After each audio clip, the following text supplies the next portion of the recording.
ça aussi, les gens veulent nous faire culpabiliser. C'est la France qui doit avoir de la culpabilité par rapport à nous. Nous, on n'a pas à être coupable de quoi que ce soit. C'est elle qui doit se sentir coupable. Pourquoi? Pour le génocide commis ici pendant la lutte d'indépendance, pour le génocide lié au franc CFA, pour toute la brutalité que les gens ont souffert pendant la période coloniale, pour les moqueries relativement à cette commission bizarre qu'on vient d'instituer pour gérer l'histoire du Cameroun.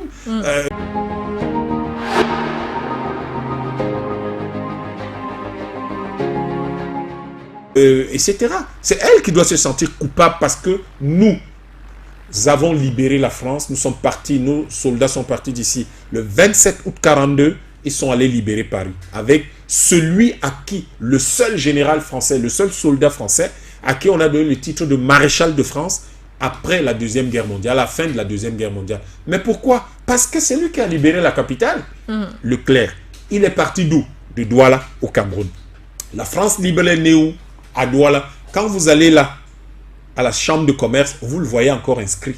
Ici naît la France libre. 1900, décembre 1940. C'est ici que De Gaulle devient le président de la France. Devient le leader de la France pendant la Deuxième Guerre mondiale. Et tout cela devrait faire culpabiliser la France quand elle parle du Cameroun et de l'Afrique. Parce que c'est grâce à nous. C'est grâce à nous que cette France-là aujourd'hui, sa liberté, c'est nous qui l'avons conquise, c'est nous qui l'avons structurée en faisant naître la France libre ici. C'est grâce à nous qu'elle est devenue ce qu'elle est aujourd'hui. Donc, nous, on n'a pas à rentrer dans cette façon de présenter les choses. Non, pas du tout. Ce que nous devons dire simplement est ceci. Nous ne rentrons pas dans leur débat, dans leur propagande. Ils n'ont qu'à dire ce qu'ils veulent. Oui. La question de fond, c'est qu'est-ce que nous nous disons? Quel est le récit que nous formulons pour nous-mêmes? Eux, ils pensent que nous sommes contre eux, alors que nous nous en foutons royalement. Ça, ils ne le savent peut-être pas, mais on s'en fout royalement. Quand les gens se lèvent au Cameroun le matin, il faut qu'il y ait eu, par exemple, une conférence du président français pour qu'on en parle. On n'en parle pas. On n'en a pas. On n'en a ni le temps, ni l'envie, ni les ressources, ni vraiment. On ne voit même pas l'intérêt d'en parler. On n'en a pas besoin. C'est quand il en parle et qu'il nous cite nommément. S'il n'avait pas cité l'Afrique centrale, vous et moi, on ne serait pas en train d'en parler. Ça ne nous intéresse pas. Donc, nous avons un récit de nous-mêmes à formuler. Et c'est ce récit de nous-mêmes qui nous intéresse. Que disons-nous de nous, sur nous, pour nous et pourquoi? Docteur Yam Timba, que disons-nous donc de ce changement pour le franc CFA, justement, lorsque... rappelez-nous déjà ce qu'on perd par an, 500 écoutez, d'après les propres évaluations de la Banque Centrale Européenne relayées par un journal allemand, c'est entre 450 et 600 milliards d'euros. 450 et 600 milliards d'euros, c'est l'équivalent d'à peu près 20 fois toute l'aide internationale, IDE, aide publique, etc., depuis nos indépendances. Depuis nos indépendances. C'est-à-dire, je parle de tous ces pays-là. Depuis nos indépendances. Au moins 20 fois tout ce qu'ils disent nous avoir apporté en termes d'aide, en termes d'investissement direct étranger, etc. Depuis nos indépendances, ça représente au moins 20 fois ce montant-là. Donc, vous comprenez que c'est normal que la France s'y intéresse. Nominativement, ça fait 1/5 de son PIB, qui est à peu près 3000, un peu moins de 3000 euros. À peu près, donc, 1/5 de son PIB. Mais l'impact financier est tel que ça représente en fait au moins 1/3 de son PIB. Si vous avez un espace qui représente de façon nominative et par incidence financière, c'est-à-dire en fait par projection, c'est-à-dire la valeur ajoutée née de l'exploitation de tout cela, eh bien vous pouvez qu'en parler tout le temps. Le seul problème, c'est que lorsque le président français veut en parler et qu'il en parle devant les officiels français dans le palais français de l'Élysée, dans le palais présidentiel français, c'est quand même une bizarrerie. Vous ne vous asseyez pas dans votre pays pour rendre compte des promesses que vous avez tenues. Vous faites venir les médias internationaux et nationaux pour parler de créer un nouveau partenariat avec l'Afrique. Il n'y a jamais eu un partenariat avec l'Afrique. Parce que partenaire veut dire quoi? Partenaire veut dire, nous nous sommes rencontrés, nous avons engagé un échange, une discussion sur comment nous allons fonctionner. Il me semble que ça n'a jamais eu lieu. la France s'est retrouvée dans un pays comme le Cameroun du fait de la guerre et elle n'a vécu que selon les modalités de la guerre ici. Et c'est à cause de cela qu'au lieu d'avoir par exemple une administration civile qui soit une administration de développement, nous avons dans notre pays une administration civile de commandement. C'est-à-dire qu'en fait, les gens pensent qu'ils sont là pour donner des ordres. Mais c'est normal. Qu'est-ce que vous vouliez qu'un Européen qui sort de sa Moselle ou de sa Bourgogne profonde là-bas, il a un petit villageois du centre ou du nord de la France, il arrive au Cameroun, vous vouliez qu'il fasse quoi? Il ne peut que donner des ordres. C'est le seul moyen par lequel il peut avoir le sentiment de sécurité. Et on a transmis ça dans le modèle d'administration de notre pays qui fait que les administrateurs civils pensent qu'ils sont là pour donner des ordres. Et donc on a une administration civile de commandement et non une administration civile de développement et de gestion publique. C'est un sérieux problème qu'il faudra résoudre avec le temps pour arriver à rendre notre administration vraiment performante parce qu'elle est plutôt à des niveaux qui ne sont pas du tout acceptables compte tenu du potentiel. Merci Dr Yam Timba. Voilà donc un débat qui nous permet, ou alors un échange, parce que nous échangeons avec vous ce soir et nous voudrons bien remettre au goût du jour et surtout sous votre regard panafricain la question de cette monnaie africaine. Entre l'éco et l'éco, où est-ce qu'on se situe quand on veut sortir du franc CFA? Ben, on se situe nulle part parce que ce n'est ni l'un ni l'autre. Bon, je comprends le jeu de mots entre l'éco et l'éco. Vous parlez de l'éco-CEDEAO, oui, qui est un projet de 1980, date de conférence de Lagos. Et puis l'éco de 2019, Ouattara, Macron, c'est les seuls qui l'ont d'ailleurs signé à ce jour, personne d'autre. Et nous avons découvert une chose qui vient encore contredire. Je vous dis que tout le discours du président français, c'était de la propagande. Il vient, il dit, le franc CFA est une monnaie africaine. Non, ce n'est pas une monnaie africaine, monsieur. Le rapport, comment il s'appelait encore cette jeune dame d'origine sénégalaise, je crois, qui avait un très beau teint noir comme ça, qui travaillait, qui était membre du gouvernement français, Ndiaye, quelque chose. Ah oui, je vois. C'est vrai que son nom nous échappe un peu. Je crois que c'est Aminata Ndiaye, quelque chose comme ça. Elle avait un nom, bref. Fatimatou, quelque chose comme ça. Il y a eu ce rapport du Sénat français. Oui. Et on se souvient très bien que cette jeune dame avait clairement rappelé la propriété intellectuelle de la France là-dessus. Mais c'est tout à fait normal. Puisque le franc CFA, le 26 décembre, c'est un décret du gouvernement provisoire français qui le crée.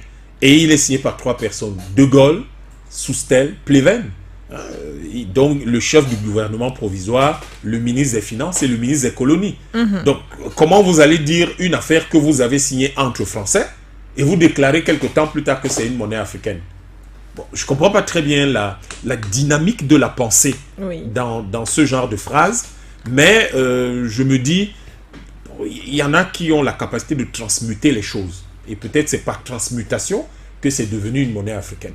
Et je me souviens qu'il y a un certain nombre de chefs d'État qui tentaient de dire que c'est une monnaie africaine. C'est pas une monnaie africaine. Peut-être que c'est une manière de se galvaniser également à la France de déclarer que c'est une monnaie africaine pour dire, bon voilà, on a imposé à des pays quelque chose et ils l'ont totalement embrassé. Et ils s'y sont tellement habitués qu'ils n'arrivent même pas à s'en sortir. J'en doute, parce que justement, il sait que les intellectuels africains sérieux et la société civile africaine sérieuse, eh bien, ils rejettent totalement le franc CFA. Parce que vous avez ce qu'on appelle la triptyque de souveraineté. Vous avez la monnaie, la justice et l'armée, la défense de votre pays. Oui. Si vous avez ces 3 choses-là, c'est les piliers de votre souveraineté. Alors, dans le cas des pays de la zone franc, mais il y a un pilier qui manque. La monnaie. Vous n'avez pas de monnaie, donc vous n'êtes pas des pays souverains. Et à cause de cela, vous n'existez pas au niveau du commerce international. C'est-à-dire que si vous voulez acheter quelque chose aujourd'hui au Kenya, vous ne pouvez pas l'acheter avec du franc CFA. Vous êtes obligé de convertir votre monnaie en euros, en dollars ou en autre chose pour l'acheter en shilling kenyan. Vous ne pouvez, donc c'est-à-dire qu'aux yeux des statistiques kenyanes, vous n'existez pas. Non, c'est pas que vous n'avez pas de poids. Vous n'existez pas parce que ils ne connaissent pas le franc CFA. C'est pas une monnaie, c'est pas répertorié comme une monnaie. Vous ne pouvez pas faire des échanges directs avec eux avec ça. Or, la Gambie, l'économie de toute la Gambie, si vous prenez Douala 5e, ça ne couvre pas ça. Douala 5e est beaucoup plus riche que toute la Gambie. Donc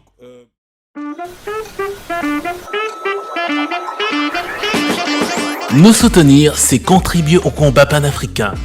Nous soutenir, c'est lutter pour la libération totale de l'Afrique afin de créer un monde nouveau et un meilleur avenir pour notre continent. Nous soutenir, c'est soutenir la presse africaine engagée pour une information fiable, juste, par les Africains et pour les Africains. Rejoignez notre communauté des donateurs qui œuvrent pour un média panafricain libre et surtout fort. Bienvenue dans la lutte panafricaine.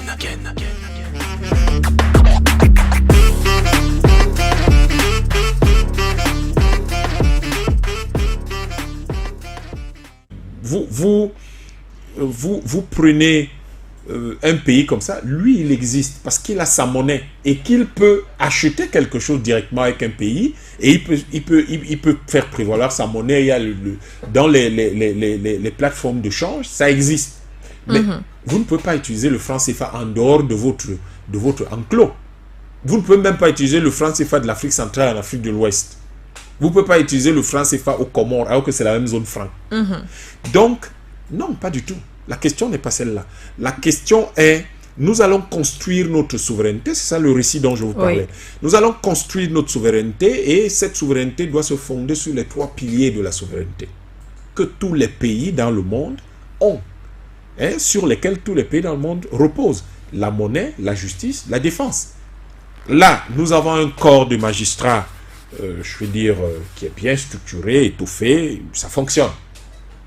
Nous avons, on peut améliorer ses performances et puis lui donner un peu plus de moyens que ça, l'étoffer davantage. Je parlais de la justice l'étoffer davantage pour plus de performances. Je me souviens que, par exemple, une modernisation grâce à l'introduction des outils informatiques avait commencé. Mais bon, ça viendra. Et puis, mais il existe.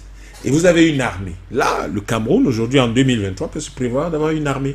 Donc, on a une armée qui fait du travail de qualité et qui est appréciée par tout le monde, une armée qui est sollicitée un peu partout dans le monde. Il a été en Haïti, au Cambodge, en RCA, il s'y trouve encore, etc. Et dans beaucoup d'autres théâtres. Mais nous n'avons pas de monnaie. Or, pour que notre justice fonctionne, pour que notre armée fonctionne de façon optimale, il faut les financer. On les finance avec quoi?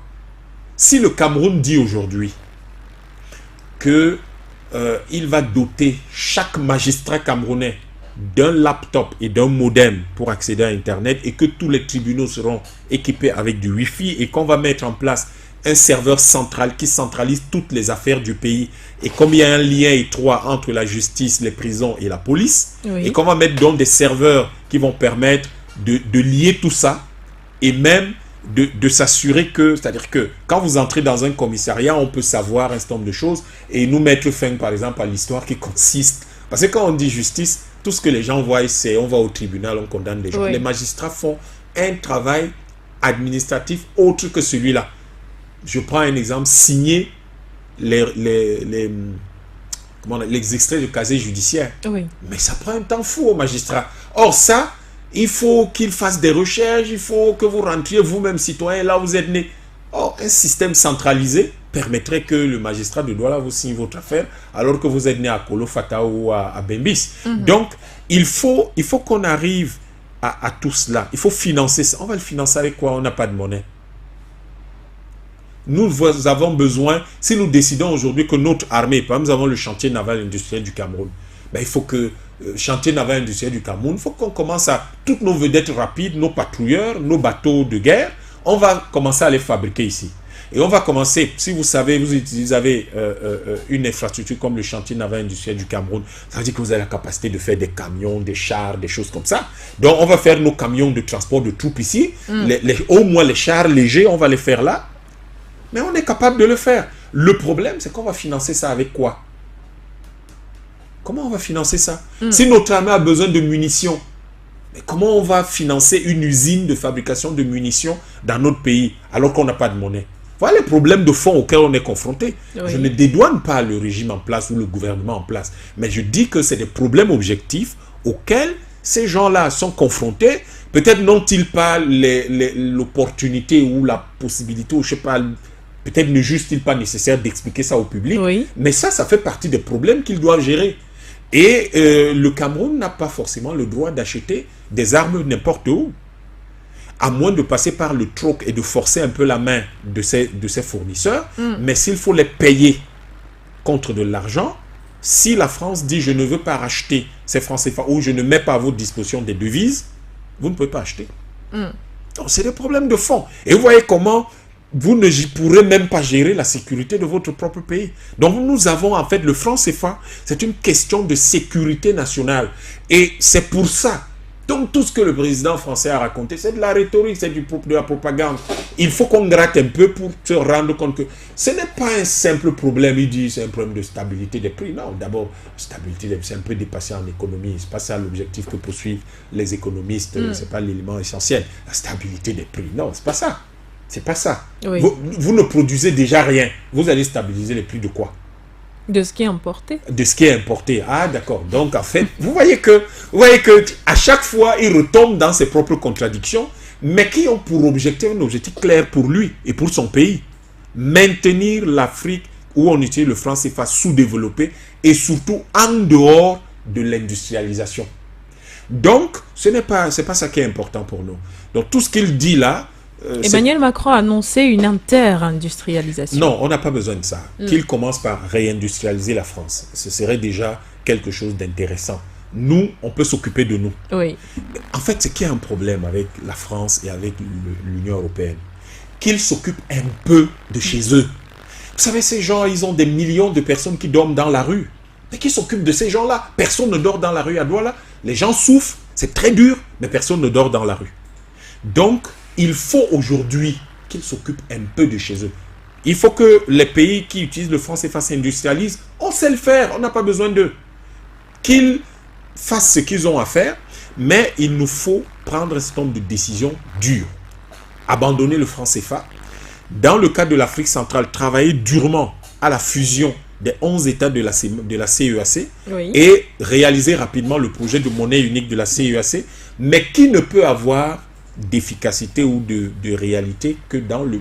Enfin, il ne peut avoir de valeur ajoutée que dans le cadre d'un État fédéral de l'Afrique centrale. Et cet État-là, qui serait comme les États-Unis d'Amérique ou les États de la Fédération du Nigeria ou le Brésil ou le Canada, permettrait donc d'avoir immédiatement un marché. Et le marché des 11 pays de l'Afrique centrale, c'est l'équivalent, c'est presque l'équivalent de la population des États-Unis. Donc, on devient tout de suite une puissance au niveau mondial. Donc, vous êtes là, vous nous embarquez dans des faux débats sur le franc CFA, qui fait qu'on n'existe même pas sur le plan international. Vous nous embarquez là-dedans, ça nous intéresse en quoi? C'est pour ça que je dis, nos amis France, nos partenaires français, ils ne comprennent pas l'Afrique.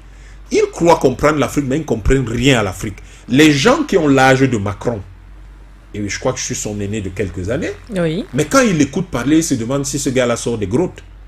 Pourtant, il est le président de la France. Il est un type quand même dans un pays moderne, etc. Mais son discours donne l'impression d'être un discours d'un type qui sort des grottes et qui est entré dans sa grotte en 1950. Mais nous, on n'a pas besoin de parler de France CFA, ça ne nous intéresse pas. Pas du tout. Si nos présidents aujourd'hui commencent, mais engagent même un débat dessus, mais on va se demander s'ils sont sérieux. Notre débat d'Africains, d'Afrique centrale aujourd'hui, c'est on crée l'État de l'Afrique centrale dans les frontières de la CEAC. Ça fait 7 millions de kilomètres carrés. 1% seulement de chacun de ces 7 millions de kilomètres carrés est supérieur au PIB de la France. Donc quel est le débat qu'on va engager avec eux? On engage quel débat avec eux? On multiplie 1% par le PIB de la France. Ça fait 300 000 milliards de dollars de matières premières qui sont là. Donc nous, on laisse ça et on s'engage dans un débat sur le franc CFA. Il y a quand même quelque chose que je ne comprends pas. C'est-à-dire qu'en fait, c'est pour ça que je vous dis, c'est lui qui est désespéré. Il se dit, mais si je lâche cette affaire, c'est mauvais, il veut s'accrocher. Nous, on n'a pas besoin de ça. Notre débat, c'est comment on va créer cette zone qui fait presque 300 millions d'habitants. Comment on va avoir 7 millions de kilomètres carrés. Les interlocuteurs à ce moment-là, mais ce n'est pas la France. Les interlocuteurs à ce moment, c'est l'Union européenne, 600 millions d'habitants. Ou alors l'Eurozone, 270 millions d'habitants. Et puis où l'Union européenne, 600 millions d'habitants, 10 millions de kilomètres carrés à peu près. Les États-Unis, 9 millions de kilomètres carrés, 360 millions d'habitants. La Chine, 9 millions de kilomètres carrés, 1,5 milliard d'habitants. L'Inde, à peu près la Russie. En fait, vous devez avoir au moins 100 millions d'habitants pour qu'on parle avec vous, de manière vraiment approfondie. C'est-à-dire que ça limite le nombre d'interlocuteurs que nous avons dans le monde. La Turquie, l'Indonésie, le Pakistan, à peu près, vous y mettez. N'oubliez surtout pas de vous abonner et d'activer la cloche de notification pour ne rater aucune de nos prochaines vidéos.